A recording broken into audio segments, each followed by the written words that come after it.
بمناسبة ان كأس العالم في قطر 2022 خلاص قرب، في الفيديو ده احكي لك عن اغرب واكبر فضيحة لبطولة كأس عالم، ودي حصلت في الارجنتين بعد الانقلاب العسكري واللي نفذه خورخيه فيديلا سنة 1976. مش هطول عليك وهخش في الموضوع على طول. دي الارجنتين على الخريطة، والارجنتين شافت ايام سوداء بعد الانقلاب العسكري واللي نفذه خورخيه فيديلا على الرئيسة المنتخبة ايزابيل بيرون سنة 1976. طبعا احنا عارفين او اللي لازم تعرفوا ان الانقلابين كلهم بيذاكروا من كتاب واحد، سواء كان الانقلاب ده من 100 سنة او من 10 سنين او حتى بعد 10 سنين، هتلاقي كلهم بيعملوا نفس الاعمال ونفس البلاوي. من ضمن الحاجات او البلاوي اللي عملها فيديلا ان هو عوم العملة في الارجنتين واقترض من كل الجهات، واي جهة كانت ممكن تديله فلوس اقترض منها.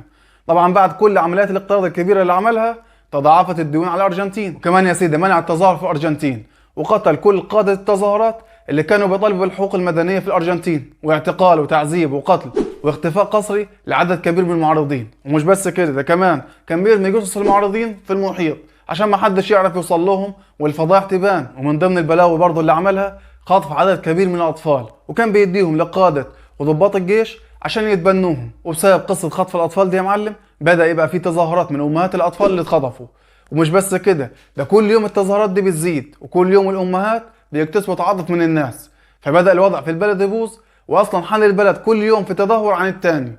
لكن امريكا كانت شايفة ان من مصالحها ان فاضل ده يفضل في الحكم، فحبت تحتفظ بيه اكبر فترة ممكنة في الحكم، فراحت مساعداه انه يحصل على تنظيم كاس العالم، وده عشان الناس تتلهي عن المظاهرات وعشان يتلهوا عن البلاوي اللي حاصلة في البلد. لكن يا معلم ما كانش في اي بنية تحتية في الارجنتين، لا ملاعب ولا نيلة، فراح مقترض من امريكا عشان يمشي الدنيا.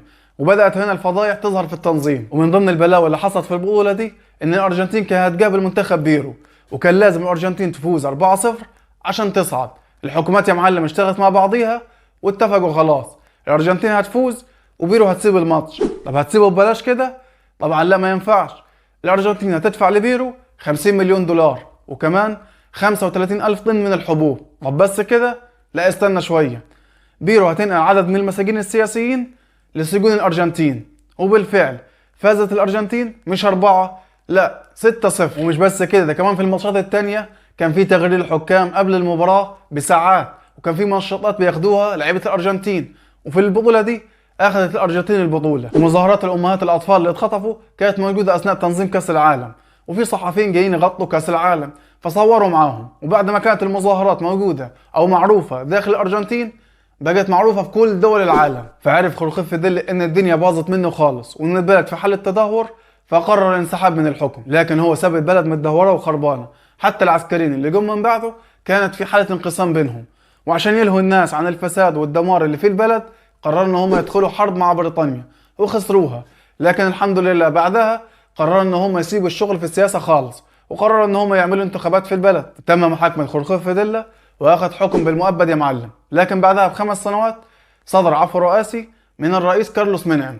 لكن بعدها بكم سنة المحكمة لغت العفو الرئاسي وحكمت عليه بكم حكم على بلاوي عملها اثناء فترة حكمه، ومات في الزنزانة سنة 2013. وبكده اكون خلصت فيديو النهاردة، ولو عجبك الفيديو ما تنساش اللايك والاشتراك في القناة.